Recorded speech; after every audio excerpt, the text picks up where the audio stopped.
So this is the brand new Canon R6 Mark III, a high-performance mirrorless camera from Canon. An absolute beast, I have to say. I've personally used the R5 and R6 before, and I have to say I'm really impressed with this camera as well. This is especially true, of course, largely because of the advanced new video features. On the outside, the camera actually looks very similar to the older, familiar models you might already know. In fact, not that much has really changed. The R6 still doesn't have a display on top, like the R5 does, for example. But honestly, that is not really a big deal.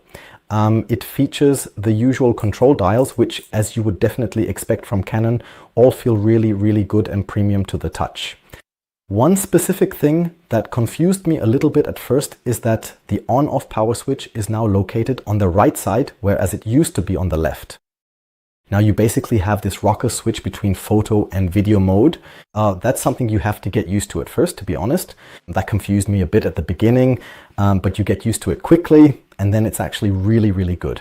Otherwise, of course, you have the usual standard controls on the back, and as always, the battery compartment and the screw cap. Of course, you can easily open, position, and rotate the fully articulated display as needed for your shots. Most of the time, I actually find myself using it in that specific setting. Other than that, it's actually pretty similar in design to the previous camera model, and that's exactly what it looks like with the lens fully attached here. Here, for example, with the 35mm lens and an adapter ring. This is still an EF lens, one that I really like to shoot with, and here is the adapter ring, which of course lets you use older EF lenses on the R6 Mark II without any problems.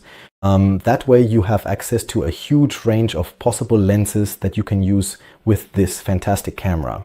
The same naturally applies to battery grips, or the battery grip that you can use for this model, which I also use with the R5.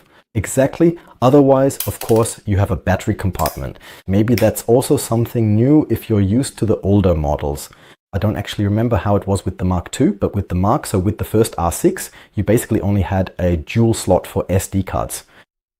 Now here you have a standard SD card and a, what's it called, a CFX press card, which you can utilize right here. And of course, that also offers you certain significant advantages.